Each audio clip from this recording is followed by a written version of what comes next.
Tema setia mendengar, melakukan dan mengajarkan firman Tuhan. Setia mendengar, melakukan dan mengajarkan firman Tuhan.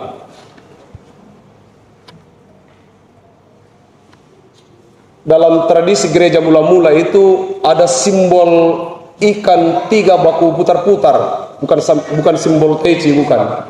Ada 3 ikan berputar. Simbol itu adalah simbol makna dari Tritunggal sebenarnya, atau yang disebut dengan Tritrian. Mau menggambarkan bahwa hidup kudus itu seperti ikan. Ikan itu sekalipun semasa hidupnya ada di air laut, dia tidak akan pernah asin. Walaupun dia ada di air laut. Itu gambaran hidup kudus. Ya, tidak banyak orang yang mampu hidup seperti ikan. Kalau sudah di tempat yang asin, ya asinlah dia. Malah kelihatannya sudah tidak tahu orang dari mana ini dan sebagainya. Itu hanya gambaran. Nah, mendengar, melakukan, mengajarkan firman Tuhan. Itu orayat labora. Bukan hanya orayat labora. Awalnya itu berdasar dari 3 suku kata. Lege, ora, et labora. Jadi bukan hanya bekerja dan berdoa, tetapi baca, bekerja dan berdoa. Kita hanya mengenal 2 suku kata saja. Bekerja dan berdoa. Bekerja dan berdoa. Berdoa dan bekerja. Itu saja. Sehingga sering kita mengalami sebuah persoalan yang sulit. Kita ini bekerja. Apa yang mau dikerja? Dan kita berdoa, apa yang mau didoakan? Karena kita tidak pernah baca. Tidak lege. Sehingga kita biasanya bekerja seolah-olah bahwa pekerjaan itu memang ukurannya adalah persiapan pewarisan. Seluruh hasil yang kita kerjakan ini rencananya akan diwariskan kepada anak kita. Itu saja yang kita kerja. Dan memang betul Alkitab berkata begitu, bahwa seseorang itu bekerja dalam tanggung jawab untuk menghidupi kebutuhan istri dan anak-anaknya. Tapi karena kita tidak membaca isi Alkitab, bahwa ada yang lebih penting daripada bekerja yang sedang kita kerjakan sekarang itu. Warisan yang harus kita wariskan selain dari warisan dunia ini. Mendengar firman Tuhan. Di satu tempat dulu waktu saya melayani di jemaat, ada satu orang yang berkali-kali dikunjungi untuk pergi gereja. Tetapi alasannya sangat bagus. Dia malas gereja. Waktu dikunjungi alasannya jelas, tidak ada masalah. Terus katakan, tapi kenapa jarang ke gereja dan malaslah gereja? Dia sampaikan bahwa sama jiwa pendeta. Yang rajin ke gereja sama dengan saya yang tidak rajin ke gereja. Perbuatan sama, kata-kata sama pedisnya, sama kotornya, dan lain sebagainya. Sama. Jadi mending saya ini tidak gereja. Ya kalau nanti dihakimi, pasti aku bilang, ya kan saya jarang ke gereja Tuhan. Ya, jadi apanya mau tahu saya? Nah, kalau teman yang di sana pasti digosok karena dia bilang, kau ini rajin ke gereja, tidak ada perubahanmu. Kayak gitu. Baru dia bilang, mungkin bercanda atau serius, dia bilang, tapi Bapak Pendeta kan dia juga bilang begini, gereja kita sekarang bilang begini. Walaupun saya jarang ke gereja, selalu didoakan. Bagi saudara-saudara yang hari ini tidak datang bersekutu, kami ini tidak pernah alpa dalam doa. Oh jadi begitu. Terus saya juga pernah coba datang ke gereja. Kan selalu didoakan, tapi saya cobalah datang ke gereja. Waktu saya datang di gereja, dia bilang begini, bagi saudara-saudara yang baru pertama kali datang dalam persekutuan ini, saya bilang, sudah, ini pertama dan terakhir, katanya. Oh iya, jadi alasan sangat bagus. Sudah, saya bilang tidak usah saya kasih tahu ke majelis gereja, tidak usah kita lanjutkan perbincangan ini. Karena perbincangan ini tidak mengarah kepada pertobatan, tapi akan menghujat Allah. Suatu hari, dia tidak bisa kencing. Tidak bisa kencing. Tapi bukan jemaat Salkalando ini ya. Karena yang kemarin tidak bisa kencing, saya ada di Memasa. Jadi waktu saya ditelepon majelis gereja, ditelepon juga secara langsung oleh dia. Pak Pendeta, saya sakit, tidak bisa kencing, mohon datang berdoa. Saya bilang, Pak, minggu kemarin saya melayani jemaat Bapak dan saya doakan bagi warga jemaat yang sakit, kiranya disembuhkan oleh Tuhan. Jadi datang tidak datang, tidak apa-apa, sudah didoakan minggu lalu. Dia bilang, tidak begitu Pak, ini serius, saya sakit sekali ini, tidak bisa kencing. Datang Pak, berdoa Ki. Saya sudah di rumah sakit ini dirawat. Saya datang dan bilang, ini yang terakhir. Saya bilang sebenarnya harusnya kamu bilang waktu saya datang, bagi saudara-saudara, bagi pendeta yang pertama kali kunjungi jemaat yang tidak bisa kencing. Tapi dia tertawa dan sembuh, sekarang dia menjadi sangat setia. Apa yang mau disampaikan di sini? Apa perbedaan antara orang yang ke gereja dan tidak ke gereja? Mendengar firman. Kalau Anda rajin mendengar firman, maka Anda akan menemukan proses perubahan. Berubah bukan akan ada banyak orang baik. Banyak orang baik. Jangan kita berpikir bahwa orang baik itu hanya ada di gereja dan orang baik itu hanya orang Kristen. Tidak. Begitu banyak orang baik. Dan kebaikan orang-orang itu hampir lebih baik dari kita. Lalu apa perbedaan kita? Apa perbedaan kita? Perbedaan kita ada pada satu titik ini. Mereka baik dan menganggap bahwa mereka adalah orang-orang baik. Kalau mereka nanti masuk surga, mereka akan masuk dengan gaya yang sangat sombong dan berkata, aku ke sini, aku ada di surga ini karena jerih payahku. Aku memang orang baik dan aku hidup dalam segala hal yang baik. Berbeda dengan kita. Kita bisa sama-sama baik. Kebaikan kita itu hanya terjadi karena kita dibuat firman menjadi baik. Alkitab yang menyuruh kita menjadi orang-orang baik. Perintah dari firman Tuhan, kita mengerjakannya dalam sebuah bagian dari ketaatan, bukan penyombongan diri. Setia mendengar. Jadi yang pertama itu dengar dulu. Kalau tidak bisa dan tidak baik kita dengar, maka pasti sulit sekali untuk menikmatinya. Mendengar saja susah, bagaimana untuk mengerjakannya? Untuk itu penting bersekutu. Untuk proses mendengar firman, menemukan jawaban, lalu kemudian nanti kita dengar, kita tahu, baru kita bisa melakukan firman itu. Jadi rajinlah untuk menikmati persekutuan dengan Tuhan. Akhir-akhir ini, di dunia modern ini, gereja sudah disebut orang gereja sisa, persekutuan sisa. Apa yang sisa? Bukan 12 bakul yang sisa, bukan. Yang sisa itu adalah sisa waktu. Bayangkan kalau sudah 6 hari bekerja, masih tidak bisa kumpulan, terlambat menyeberang. Bah, itu salah juga itulah. Loh, hitung baik-baik. Jangan sampai gagal lagi dan lagi. Tidak begitu menikmati gereja karena hatinya ada di pekerjaan lain. Sudah dijadwal bilang sesudah ibadah ini harus begini. Tidak boleh. Kecuali yang ringan-ringan. Loh. Tapi kalau kau pergi kerja harian sesudah ibadah hari Minggu. Wah. Bahaya itu. Tidak bagus itu. Bukan tidak bagus untuk dirimu, menguntungkan untuk dirimu, tapi tidak bagus bagi persekutuan. Kita ini hidup bersekutu. Yang disebut sekutu itu satu, kerbau berkubang, semuanya kena lumpur. Dalam hal gambaran umum. Mari kita coba. Jangan sisa waktu, sisa tenaga, sisa uang, sisa umur, sisa kehidupan dan sisa pengharapan. Gereja sekarang mengalami kondisi itu. Sehingga kalau banyak orang bergumul, lalu gereja yang kemudian lembaga paling pertama dituntut. Itu karena di gereja tidak dikasih begini, itu karena di gereja tidak dikasih begini. Bagaimana? Sedikit waktu di gereja, dan itu waktu yang tidak berkualitas. Lalu sesudah terjadi apa-apa, gereja menjadi tempat di mana seluruh pergumulan itu harus diselesaikan. Hidup setia di dalam Tuhan, menghidupi firman Tuhan. Saya pernah mengajar di sebuah sekolah besar di Jakarta, di daerah elit kawasan Kelapa Gading. Waktu itu rambut saya panjang, saya mengajar SMA Kristen.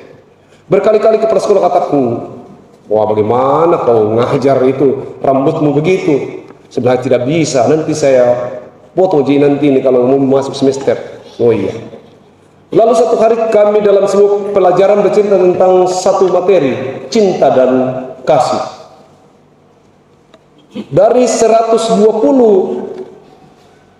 siswa di situ, 80% memilih membicarakan sebelah mana yang kita membahas, cinta atau kasih. 80% ingin memilih cinta untuk kita bahas. Kemungkinan kalau kita orang tua kita pasti katakan ya kita bahas kasih, karena kasih lebih di atas daripada cinta. Itu kenapa? Itu karena persoalan kebutuhan. Lalu dalam cerita itu semua bisa memberi. Saya bilang silakan menjelaskan kepada saya, dan hari ini juga saya akan beri nilai A untuk yang mampu menjelaskan apa itu cinta. Dia bilang kalau diberi kesempatan Pak, semua akan mampu menjelaskan itu cinta. Dan 80, bahkan kami semua satu kelas ini bisa. Saya bilang kalau semua bisa menjelaskan apa itu cinta, saya kasih 100 semua hari ini. Dan tidak ada ulangan semester. Dan mereka melakukan itu, benar-benar mampu menjelaskan itu. Terakhir sesudah semua menjelaskan itu dalam satu mata pelajaran, saya katakan begini. Sekarang, pertanyaan terakhir. Coba di sini, siapa yang bisa melakukan itu cinta? Sekarang.